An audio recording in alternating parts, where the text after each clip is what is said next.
जब Tony Stark ने दुनिया को बताया था कि वही आयरन मैन है, तब से अब तक मार्वल सिनेमैटिक यूनिवर्स में बहुत तरह के कैरेक्टर्स इंट्रोड्यूस हो चुके हैं।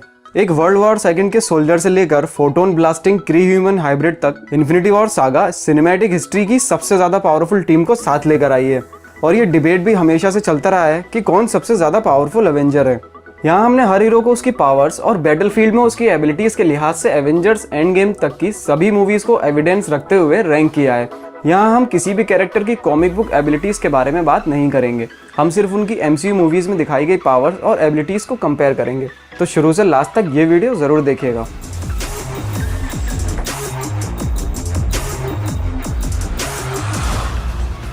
जब पीटर पार्कर को एक रेडियो एक्टिव स्पाइडर काट लेती है, तब उसकी बॉडी में स्पाइडर जैसी स्ट्रेंथ आ जाती है, जिससे वो एक एवरेज इंसान के मुकाबले स्ट्रॉन्गर, फास्टर और ज़्यादा ड्यूरेबल बन जाता है।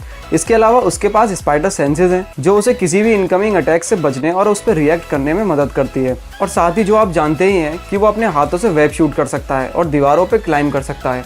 कैप्टन अमेरिका सिविल वॉर में जब स्पाइडरमैन की MCU की पहली लड़ाई हुई थी, तब उसने बड़े आराम से फैल्कन और विंटर सोल्जर को हरा दिया था और इसके बाद उसने कैप्टन अमेरिका को भी टक्कर देने की कोशिश की थी। स्पाइडरमैन के पास बहुत ज़बरदस्त पोटेंशियल है और अब तो उसके पास टोनी स्टार्क का बनाया हुआ एक स्पेशलाइज्ड सूट भी है, लेकिन अब भी उसमें एक्सपीरियंस की कमी है। इन्फिनिटी वॉर में थैनोस ने अपने एक ही हाथ से उसे फेंक दिया था और इसके अलावा वो स्टार लॉर्ड की ट्रिक्स में भी फंस गया था और इसीलिए हमने स्पाइडरमैन को 10th पोजीशन पे रखा है। वकांडा का किंग बनकर हर्ट शेप्ड हर्ब पीने के बाद चाला को ब्लैक पैंथर की पावर्स मिली थी। उसके पास है super human strength, speed, durability, agility, stamina, healing और रिफ्लेक्सेस। इसके अलावा वो एक मास्टर मार्शल आर्टिस्ट भी है। उसका ब्लैक पैंथर सूट वाइब्रेनियम से बना है, जो काइनेटिक एनर्जी को अब्जॉर्ब करता है, जैसे कि ब्लास्ट और पंचेस, और उसी एनर्जी से वो काउंटर अटैक भी कर सकता है। ब्लैक पैंथर का फाइटिंग स्टाइल सबसे अलग है और कैप्टन अमेरिका सिविल वॉर में बिना सूट के ही उसने विंटर सोल्जर को हैंड टू हैंड कॉम्बैट में ज़बरदस्त टक्कर दी थी। अब तक हल्क को फिजिकली स्ट्रॉन्गेस्ट एवेंजर कहा जाता था, लेकिन MCU में हल्क बस्टर आर्मर और थॉर से वो जीत नहीं पाया। इसके बाद थैनोस के हाथों उसकी बुरी तरह पिटाई हुई और फिर वो हमें कभी नज़र नहीं आया, और जब वो नज़र आया तब वो प्रोफेसर हल्क बन चुका था, जिसे लड़ाई में कोई इंटरेस्ट नहीं रह गया था। लेकिन अभी भी हल्क की बॉडी उतनी ही स्ट्रॉन्ग है, क्योंकि एंड गेम में स्नैप करते टाइम वो 6 स्टोन्स की एनर्जी को झेल पाया, पर ऐसा करने में वो अपना एक हाथ खो बैठा और इसीलिए हमने उसे 8th पोजीशन पर रखा है। विजन एक एंड्रॉयड था जो सिंथेटिक वाइब्रेनियम से बना था, जिससे वो उड़ सकता है और किसी भी फिजिकल ऑब्जेक्ट के थ्रू जा सकता है। उसका दिमाग Tony Stark, Bruce Banner, Ultron, Jarvis और माइंड स्टोन के कॉम्बिनेशन से बना है। कुछ थ्योरीज के हिसाब से वो सबसे स्ट्रॉन्गेस्ट एवेंजर है। उसके पास माइंड स्टोन है, लेकिन वो उसका कोई खास यूज़ नहीं कर पाया। विजन बहुत स्मार्ट है और एज ऑफ अल्ट्रॉन में उसने थॉर का हैमर भी उठाया था, लेकिन इन्फिनिटी वॉर में जख्मी होने के बाद वो ज़्यादा कुछ कर नहीं पाया। पर कैप्टन अमेरिका सिविल वॉर तक वो बहुत यूज़फुल रहा था, इसलिए विजन हमारी लिस्ट में 7th पोजीशन पे है। कैप्टन अमेरिका को उसकी पावर सुपर सोल्जर सीरम से मिली थी, जिसकी वजह से वो नॉर्मल इंसान के मुकाबले ज़्यादा स्ट्रॉन्गर और ड्यूरेबल बन गया। उसके पास इन्हेंस्ड सेंसेस भी हैं और उसकी बॉडी खुद को बहुत जल्दी हील भी कर सकती है।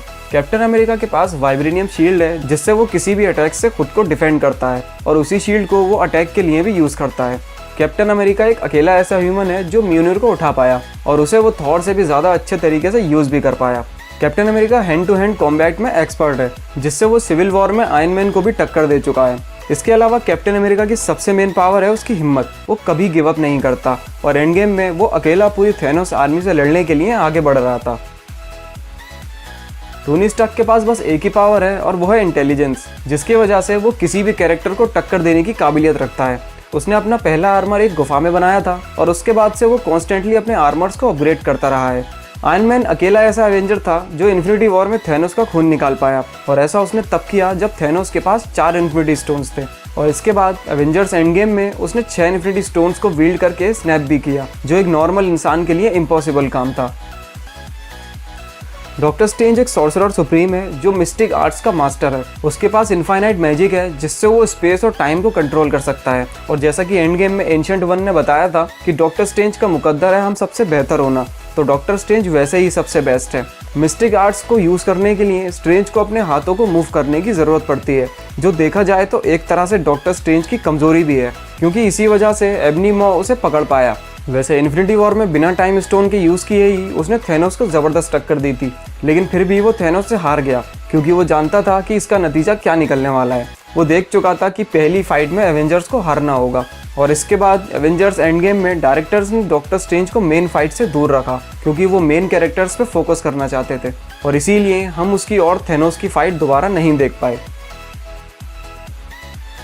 वांडा मैक्सिमोफ को उसकी पावर्स माइंड स्टोन से मिली हैं, जब हाइड्रा ने लोकी के स्केप्चर से इन पे एक्सपेरिमेंट किया था। वांडा के पास टेलीकाइनेसिस, टेलीपैथी और एनर्जी मैनिपुलेट करने की पावर्स हैं। इसके अलावा वो उड़ सकती है, फोर्स फील्ड्स जनरेट कर सकती है, बड़े बड़े ऑब्जेक्ट्स को मूव कर सकती है और बहुत खतरनाक एनर्जी ब्लास्ट भी कर सकती है। इसके अलावा वो किसी के भी माइंड में डर पैदा कर सकती है, जैसा उसने एज ऑफ अल्ट्रॉन में एवेंजर्स के साथ किया था।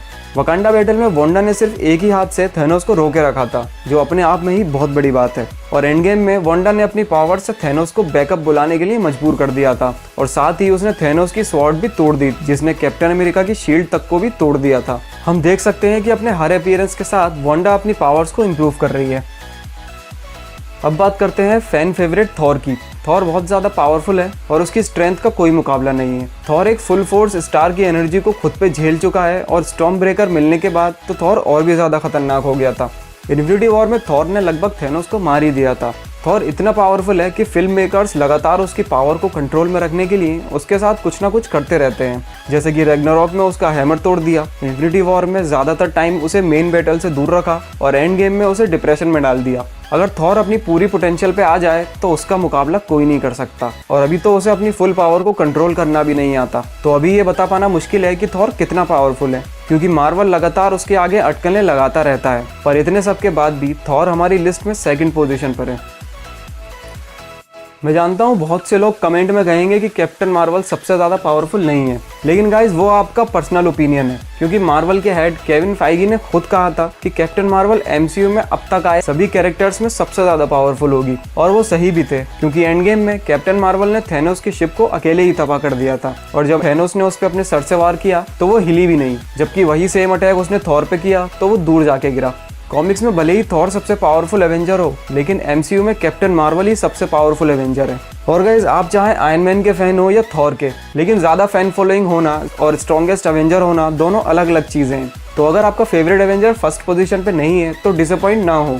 तो गाइज आप मेरी इस रैंकिंग से सहमत हैं तो इस वीडियो को अपना लाइक दें, और अगर ऐसी ही वीडियोस देखने में इंटरेस्टेड हैं तो हमारे चैनल को सब्सक्राइब करें। मिलते हैं अगली वीडियो में, and thanks a lot for watching this video. Close till I get up. Time is barely on our side.